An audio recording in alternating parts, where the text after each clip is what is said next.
Em um discurso à nação, na noite dessa quarta-feira, o presidente norte-americano Donald Trump prometeu um crescimento econômico em 2026, repassou os sucessos contra a migração e tarifas comerciais, mas principalmente culpou o ex-presidente Joe Biden pela criminalidade e pelos problemas econômicos.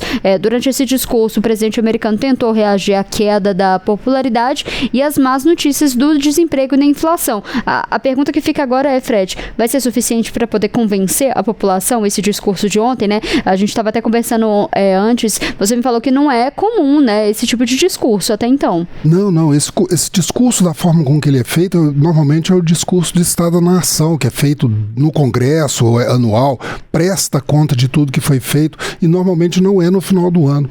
Ele fez isso de uma forma muito acelerada, né? Foi um discurso curto, 20 minutos, né? Até para os padrões dele foi um discurso muito curto, foi muito acelerado. O tom do discurso foi dado logo na abertura. Nós vamos escutar como é que foi a abertura desse discurso e aí eu vou detalhar um pouco mais daqui a pouco. 11 months ago, I inherited a mess, and I'm fixing it. When I took office, inflation was the worst in 48 years, and some would say in the history of our country, which caused prices to be higher than ever before, making life unaffordable for millions and millions of Americans. This happened during a Democrat administration, and it's when we first began hearing the word affordability. Our border was open, and because of this, our country was being invaded by an army of 25 million people, many who came from prisons and jails, mental institutions, and insane asylums. They were drug dealers, gang members, and even 11,888 murderers, more than 50% of whom killed more than one person. This is what the Biden administration allowed to happen to our country, and it can never be allowed to happen again. Então, isso aí, por mais 7 vezes ele citou o Biden e culpou por imigração, pelas perda de força dos Estados Unidos no cenário internacional, por acordos comerciais mal traçados, criminalidade, e ele tentou emoldurar isso tudo num processo de que todos os problemas que estão acontecendo agora são resultados da administração democrata. E que e ele citou alguns ganhos, mas ele não trouxe ganho.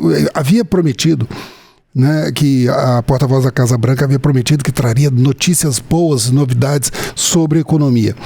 Né? Não, ele resgatou. É importante a gente lembrar, né, Fred, porque quando teve essa eleição ali nos Estados Unidos, a derrota do Biden foi muito atribuída por conta da situação econômica dos Estados Unidos. Então o presidente americano Donald Trump veio ali com uma esperança de reerguer a economia, assim. Até então os números não têm sido tão convincentes. Não, até então. De forma alguma. Ele prometeu um crescimento econômico no ano passado, no próximo ano, e anunciou um dividendo para os militares de $1.776 para 1,45 milhão de militares dos Estados Unidos. Esse número, assim, $1.776, é uma referência direta ao ano da independência. Durante a apresentação do discurso dele, tinha uma imagem de George Washington, que para exatamente mostrar esse período da independência, os 250 anos da independência dos Estados Unidos, que serão comemorados no ano que vem. Ele colocou isso de uma forma muito simbólica, né, para poder angariar. Mas fora isso, não teve novidade. Ele requentou o que ele já havia feito, citou 18 trilhões de dólares de investimento, naquela hipérbole que toda vez que ele vai falar alguma coisa, ele fala de forma muito expansiva, exagerada. Esses números ainda ninguém conseguiu chegar a essa soma que ele anunciou ontem, né? Eu li vários analistas em relação a isso e parece que somam coisas do governo passado, do governo atual, promessas de investimento dos árabes e por aí vai.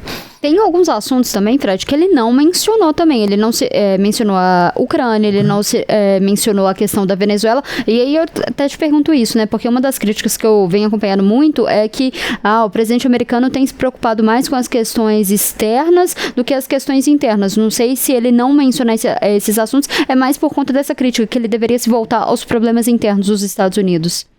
Mais ou menos. Gerou-se muita expectativa sobre essa questão da Venezuela, porque logo cedo Tucker Carlson, que é um apresentador, tem programas de rádio e de internet agora, da direita norte-americana, ele anunciou que o Donald Trump anunciaria o início da guerra contra a Venezuela à noite. Né? Então houve uma expectativa ao longo do dia e chegou no discurso, ele não falou absolutamente nada. Ele focou exatamente na resposta às críticas internas. E vamos mostrar qual que é o problema das críticas internas. Né? Durante essa semana saiu a pesquisa da Reuters Ipsos de popularidade do governo Trump. Você tem 39% de aprovação. É 1% a mais do que o pior momento dele, que ele chegou ao ponto de 38%. 38% foi quanto de aprovação que o Biden entregou para ele, ou seja, ele estava mais ou menos na mesma base. E ele entrou no governo com um pouco mais de 40%.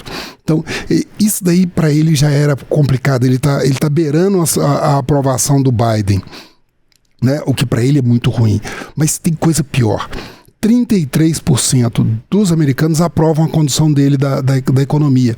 E entre os republicanos, o partido dele, 71% aprovam. São 10 pontos percentuais a menos do que quando ele começou o governo. Isso por quê? Primeiro, os Estados Unidos estão com uma inflação na faixa de 3%. Né? Ele chegou a baixar isso a 2%.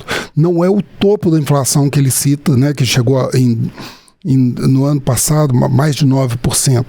Mas foi o que levou também a um aumento das taxas de juros.